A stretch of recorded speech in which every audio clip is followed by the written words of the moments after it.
আল্লাহর পথে করিলে দান কমতি হবে না, একের বদলে 10 পাবে রবের ঘোষণা। আল্লাহর পথে করিলে দান কমতি হবে না, 10-এর বদলে একের বদলে 10 পাবে রবের ঘটনা। শোনাই শোনো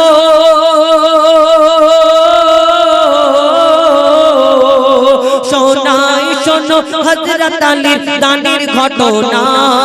6-এর বদলে 60 দিল স্বয়ং রব্বানা, 6-এর বদলে 60 দিল স্বয়ং রব্বানা।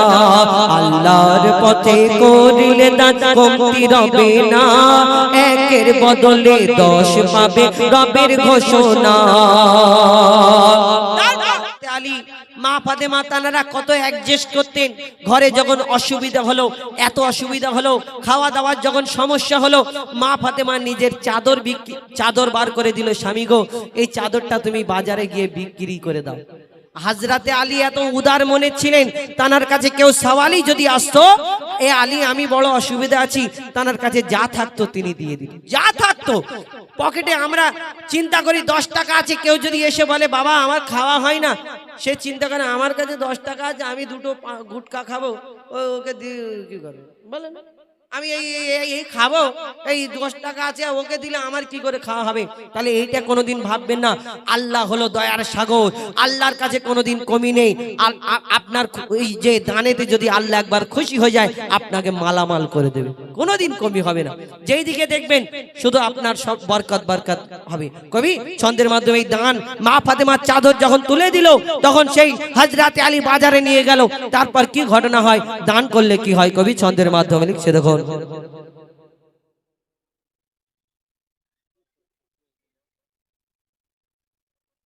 আল্লাহর পথে করিলে দান কমতি হবে না, একের বদলে 10 পাবে রবের ঘোষণা। আল্লাহর পথে করিলে দান কমতি হবে না, 10-এর বদলে একের বদলে 10 পাবে রবের ঘটনা। শোনাই শোনো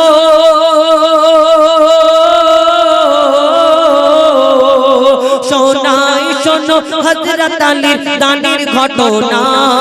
6-এর বদলে 60 দিল স্বয়ং রব্বানা, 6-এর বদলে 60 দিল স্বয়ং রব্বানা। আল্লাহর পথে করিলে দান কমতি রবে না, একের বদলে 10 পাবে রবের ঘোষণা। কি শুরু হয় ঘটনা, লিখছে দেখুন। মৌলা আলী মা ফাতেমার চাদরে খানা, বেচার তরে বাজারের দিকে হলো রওয়ানা। চাদর বেচে 6 দিরহাম পেয়েছে যখন, এক ফকির এসে মৌলা আলীকে বলিছে তখন, ও গো আলী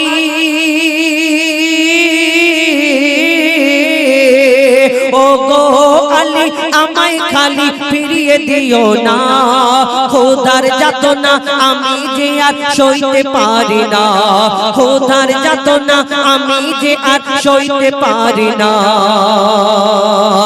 আল্লাহর পথে করিলে দান কমতি রবে না, একের বদলে 10 পাবে রবের ঘোষণা। সেই ফকির এসে বলল আলী আমাকে খালি হাতে ফিরিয়ে দিবেন আল্লাহর ওয়াস্তে। তখন হযরত আলী সেই 6 দিরহাম দিয়ে যখন চাদরটা বিক্রি করলো, তিনি চিন্তা করলো না মা ফাতেমা কি বলবে, বাড়ি কি নিয়ে যাব, সেই 6 দিরহামটা তাকে দিয়ে দিল, যাও তুমি খুশি থাকো। তারপর কি ঘটনা শুরু হয়, লিখছে দেখুন। দান করে মৌলা আলী যখন হলো রওয়ানা, দান করে হযরত আলী যখন হলো রওয়ানা, দান করে যখন হযরত আলী ঘরে হলো রওয়ানা, দিল যখনই তখনই এক ঘটে ঘটনা। কি ঘটনা, এক মানুষ এক উট নিয়ে দাঁড়িয়ে তখন বলে, ও আলী উটটি তুমি কিনবে কি? তখন বলে, ও আলী উটটি তুমি কিনবে কি? তখন তুমি যদি না তুমি যদি নিয়ে নাও ধারে দেব চিন্তা করো না 100 দিরহামে ধার নিয়ে দিল রওয়ানা 100 দিরহামে ধার নিয়ে দিল রওয়ানা আল্লাহর পথে করিলে দান কমতি রবে না একের বদলে 10 পাবে রবের ঘোষণা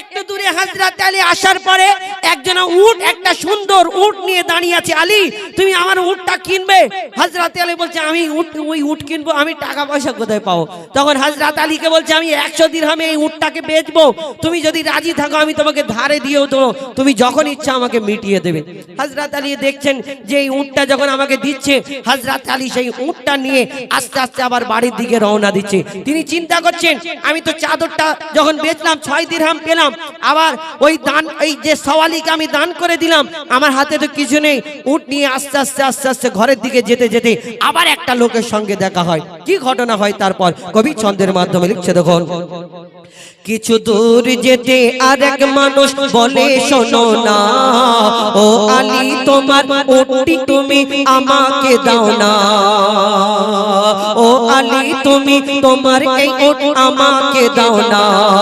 160 দিরহাম দেব তোমাকে এখন মওলা আলী উটটি বেচে দিল যে তখন ফেরার পথে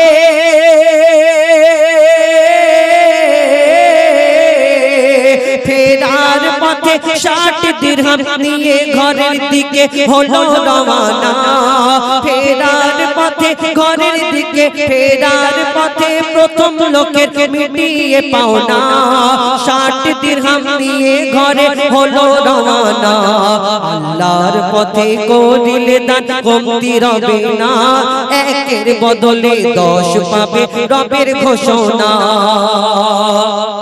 পরে যে লোকটার সঙ্গে দেখা হলো এ আলী এত সুন্দর উট তুমি কোথায় পেয়েছো আমি এই উটটা কিনতে চাই হযরত আলী বললেন না উট তো আমি বেচবো না কেন উট দেবো বলে শোনো তুমি যদি দাও আমি 160 দিরহাম দেবো তাহলে সেই ধারেতে 100 দিরহামে কিনলো চাচাজি 100 দিরহামে কিনেছে আবার 160 দিরহাম এ দেবে বলছে তার মানে কত হলো 160 দিরহাম আর যে হযরত আলীর কাছে পাওনাটা পাবে 100 দিরহাম তিনি কি করলেন উটটাকে তাকে দিয়ে 160 দিরহাম নিয়ে যে আগের লোকটা উটটা দিয়েছিলেন তাকে গিয়ে 100 দিরহাম মিটিয়ে দিয়ে 60 দিরহাম নিয়ে ঘরে চলে গেল মা ফাতেমাকে যখন দেখাচ্ছে তখন বলছে আমার এই ছেঁড়া চাদরখানা তুমি 60 দিরহাম পেলে কোথা থেকে তখন হযরত আলী কি উত্তর দেয় 100 বদলে কেমন করে 100 হলো সেই সম্পর্কে হযরত আলী বলছে দেখুন শেষ কথায় মা ফাতেমা বলে ওগো স্বামী বলো না কোথায় পেলে আর কেমন করে হলো বলো না মওলা আলী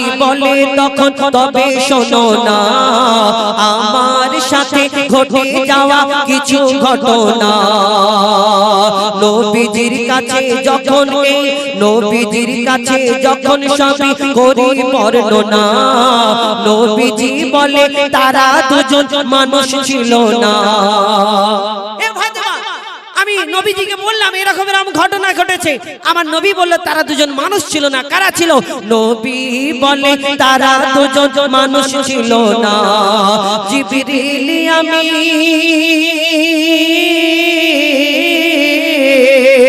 জিবরিল আমিন আর মিকাইল তারা দুজনা জিবরিল আমিন আর মিকাইল ছিল দুজনা পাঠিয়ে তোমার দানের ফল দিল রব্বানা পাঠিয়ে তোমার দানের ফল দিল রব্বানা আল্লাহর পথে করিলে দান কমতি রবে না একের বদলে 10 পাবে রবের ঘোষণা শেষ কথা কবির মনের ফারিয়াদ যিনি লিখেছেন লিখছে দেখুন ফকির মিসকিনকে তুমি কবু অবহেলা করো না থাকিতে তোমার কাছে কিছু ফিরিয়ে দিও না তুমিও তো খালি হাতে তুলে বলো না তুমি হাত তুলে খালি হাতে তুলে বলো না পূরণ করে দাও মনের আশা আমার রব্বানা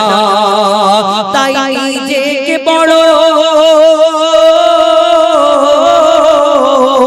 তাই নিজেকে বড় ফকির ভাবো তাই নিজেকে বড় ফকির ভাবো অন্যকে ভেবো না আর দান করিতে এমেকারি দেরি করো না আল্লাহর পথে করিলে দান কমতি রবে না একের বদলে 10 পাবে রবের ঘোষণা একের বদলে 10 পাবে রবের ঘোষণা আশা করি বুঝতে পেরেছেন।